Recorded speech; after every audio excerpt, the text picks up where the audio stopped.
Jerry Jones' decision-making. Well, let's hear what we think of this decision. I've eaten a lot of raccoon. Yes. The answer is yes. It's not uncommon at all. I'll tell you something that is one of my favorites is squirrel. And it's wonderful, and my mother could do a great job of it. And we all had our favorite pieces, and my mom and I wouldn't even ask for the brain in a squirrel. Oh, man. And delicious, seriously. Anyone? Okay. All right. No, sir. Jeff? No. I thought Jeff would say actually. No, Jeff has had. We talked about it on Sports Center yesterday. Tried. Jeff I'm not going for tree rats. I'm not. That's none of that. None of that is appetizing. No. Kmart and I are from New York. The squirrel is pretty much our only animal. I could not picture that. Eating it. No. These are super questionable. Okay, I got to stop faking like I am more civilized than I am. I have plenty of members in my family that eat raccoon. They had an uncle in my neighborhood that would shoot it and then eat it. Yeah. It's accessible food. They're from the country. They're from Georgia. Yeah. That is how. So, yeah, I have a level of country in my blood that I got to be honest about. I do, too. I had a family, too. And I said yesterday on Sports Center that I remember going down to my father's side of the family for Thanksgiving, and they was eating chitlins. And I had to inform them that, you know what? The good guys won. We don't have to eat that no more. Like, we can eat the muscles. Yeah. We don't got to eat the organs. It's a delicacy. The good guys won. They still make chitlins at the crib where I'm at. They don't have to. Ain't no away game for chitlins. We got that on the home court. That smell. Greeny, can you imagine Greeny smelling chitlins? Oh, my gosh, bro. He might not ever get out of his head. It's our new game show. Okay, let's play our current game show. It's called Would Kmart Be Shocked? Can we get a new picture, please? That picture is worth 1,000 words. Here we go, Kmart. Would you be shocked if the Cowboys trade Micah Parsons this offseason? Oh, my God. I would be shocked, for sure.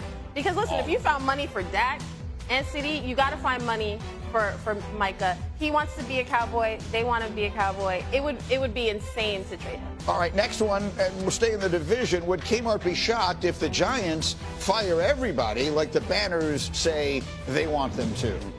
I'm shocked that they haven't fired everybody already. Honestly, it's so bad. No, I would not be shocked if they got rid of everybody because the fans are so irate. And John Mara clearly cares what the fan base thinks about and selling seats. So you got to do something, give these fans reason for hope, and maybe wholesale changes will do that. The NHL's New York Rangers have won a game in that building more recently than the New York Giants have. Finally, would Kmart be shocked if Lamar Jackson and the Ravens win the AFC North? No, Greeny, not shocked. Listen, they got Lamar Jackson. Listen, he's got to figure out how to beat the Steelers. But this I think they're a better team. They just haven't played consistently like it. Well, I would not be shocked. Let me give you the numbers, okay? There may not be a bigger game than the one the Steelers and Ravens play this Saturday. With a win, the Steelers officially clinch the division.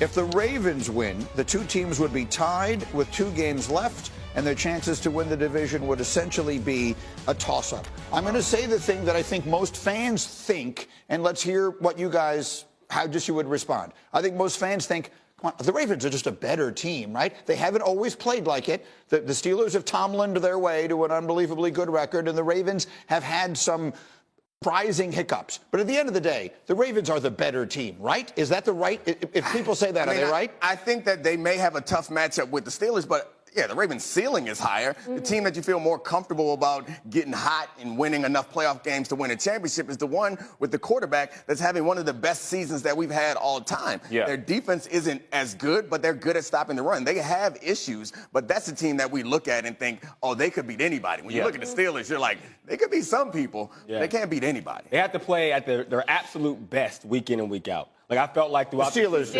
yes. Like, I feel like we've been surprised when they get against good opponents and they actually put forward the effort that we see.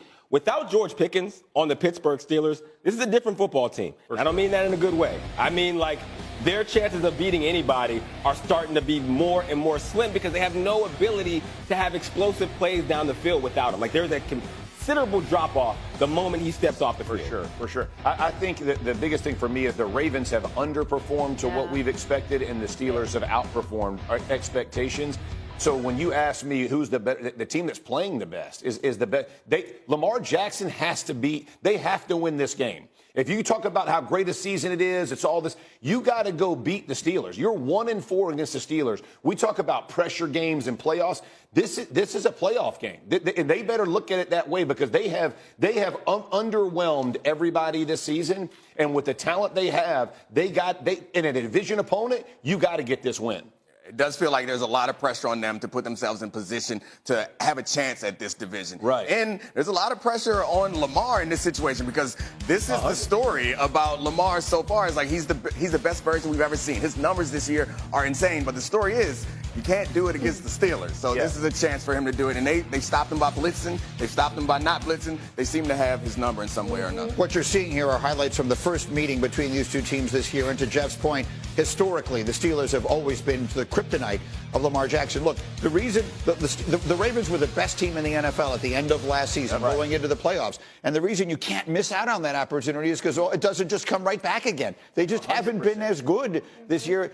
Are they the team that's going to get super hot right now, down the stretch, win this game, roar into the playoffs? Buffalo, Kansas City, is this the year the Ravens do it? I think they have the opportunity to because they're so talented. Like what they didn't have last year, they've always been a good rushing attack. But they do have an ability for Derrick Henry to carry games and also be a supplement to Lamar, depending on what pick their poison. They have two incredible tight ends. Their receivers are above average, and their defense is playing a lot better than they were at the beginning of the season. And I think that's the differentiator. It's going to be fascinating. That's as big a game as far as implications as we will get pretty much all season. Saturday afternoon between the Steelers and the Ravens. Patrick Mahomes, low, medium, or high? High. And not high because of the injury itself, because of the craziness that's coming out of let's bench him for the season to make sure he's okay, that we can go on the road for 3 weeks in the NFL and try to go win go three-peat. No. Patrick Mahomes is one of the toughest players I have seen in the NFL. He is a tough cat. If this dude tells you he can play, you let him play, secure the first seed bye, and then rest him. All right, let's hear from him. This was Mahomes yesterday talking about the possibility of playing despite the injury. That's the reason you play this game is to push the play. So I'll get to work in practice and try to push it to see where I can get to. But at the end of the day, I'm not going to put our team in a bad position. So if I feel like I can play and go out there and win a football game, I'll play. And obviously, we've put ourselves in good position to where I guess I wouldn't say it was dire that I play. We're trying to win the football game, and I'm a competitor. I want to go out there and play. So I'll push myself to get to the best place possible over these next few days, and we'll be able to make a decision then. See, it's not dire, Jeff. I'll remind you, they play Saturday against the Texans and then turn around and play Wednesday on Christmas against Pittsburgh. You're saying just play him, no matter what. If he can play, I mean, if he can play, you play him. If he tells you I'm good, I can go out and protect myself and play, you play him. Hey, everybody at this table is way too tender. We played a game of football. We played a game of football, y'all. Football. I agree with you, Jeff. You didn't agree with me yesterday. You took shots at me. Look at my Twitter. They blasted me because of you. This is a problem, Twitter, man. Jeff, this is a problem. X, whatever it is. You don't listen. Because yesterday, I said quite clearly, don't make me call Karen. I said quite clearly that I don't agree, but there is a rationale for it. So I agree with you. Okay. I just don't think it's nuts that somebody would do that. I'm the one who's nuts. I'm the tender one. Here's what I said yesterday, Hawk, and this is what I stand by. This is not a binary proposition. It's not like sit him and you automatically lose all the rest of your games and you have no chance. Play him and he automatically gets hurt and he's done for the season and you have no chances. There is a gray area here. The reality is, don't see gray, man. This injury, as I've always understood it, is one that takes some time to get better. If resting him for a couple of games will actually give him a better chance of being at 100%, it is not A, inconceivable that you win the games without him, but B, it is more important that he be 100% at the end of the year than it is that they be the 1 seed. That's what I said yesterday. You know what, Greeny? I always knew you were smart.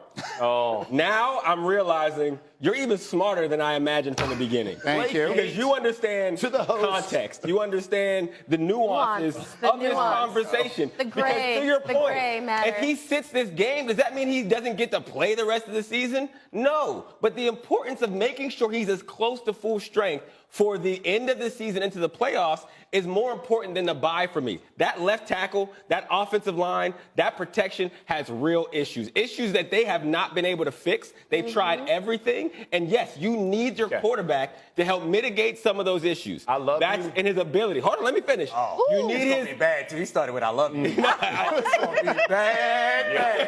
Yeah. You done stepped You need that quarterback to be able to mitigate those issues, but you need him at full strength. They've won these games because Patrick Mahomes, at the end of those games, they believe is going to have what they need to pull it out. Agreed. If there is a chance that he could go out there and make this injury worse, then you are putting the rest of your season at jeopardy because him not at full strength for the playoffs is worse. You're filibustering now. You just filibustering. No, it's the truth. It's the facts, though. I love your butt. Here is the problem. I love Give me the problem. You're going to take those tackles on the road for 3 games is a better proposition than him playing a game, securing the 1 bye, getting a bye week. You're going to get a week rest anyway, and playing at home to win 2 to go 3-peat. Who said 3 games? I think if you miss the bye, you're going. So on the road. I think the way that when you come to tough decisions like this, you have to think about the worst case scenario that you're comfortable with living with. And so like the worst case scenario is that he gets hurt playing these games in order to get to the bye. No one's comfortable with that. No. Best case scenario, obviously he plays well and goes to it. On the other side, the worst case scenario is he's healthy, but you got to win 3 games on the road. I Final word about Okay, final word. No, I got 2 final words. Texans front. That is what we're talking about. Yeah. Who they have to play. I just covered the Texans against the Dolphins. They forced Tua into 4 turnovers. They had Tua all over the place. This is a Texans defense that had Josh Allen going 9 for 30. They had Jared Goff throwing 5 interceptions. Like you having pass pro issues already, and then you have D'Amico Ryan's defense across from you. It's big. Their goals are bigger than just this one game. You do have to consider it. And they have a game and a half cushion for the 1 seed. Buffalo would beat them in a tie, but Buffalo has 3 losses, and the Chiefs. Attention Raiders fans. The 2024 season has been a roller coaster, and the future of head coach Antonio Pierce and owner Mark Davis is at the center of discussions. Before we get into the details, remember to subscribe to the channel and turn on notifications so you don't miss any Raiders updates. The Raiders suffered their 10th straight loss in Week 15 against the Atlanta Falcons, leaving their record at 2-12. Despite the struggles, the team continues to fight under Antonio Pierce, but will that be enough for him to keep his job as head coach? Owner Mark Davis will face a crucial decision at the end of the season: give Pierce another chance or look for new leadership. According to ESPN's Adam Schefter, Davis made it clear at the owners' meeting that he will evaluate the coach and general manager Tom Telesco separately. This suggests that Pierce is not guaranteed to continue, especially considering the problems the team has faced this season, from injuries to constant quarterback changes. Experts point out that Pierce has had to deal with difficult circumstances. Without a consistent quarterback and with questionable decisions during the season, his ability to lead has been tested. However, the team has shown effort and determination in every game, something that Davis highlighted as a positive. Recent reports indicate that the Raiders could be considering a coaching change. Bovada's Josina Anderson reported that general manager Tom Telesco appears to be distancing himself from Pierce, raising speculation of a possible replacement. Telesco, backed by a strong first draft pick, could have more job security, while Pierce's future hangs in the balance. With 3 games left in the season, attention turns to the draft, where the team could look for its next franchise quarterback. This makes the choice of head coach even more critical, as it will set the course for the Raiders in 2025 and beyond. The big question for fans: does Antonio Pierce deserve another chance, or is it time for new leadership? Let us know in the comments below, and don't forget to follow us for more exclusive Raiders news.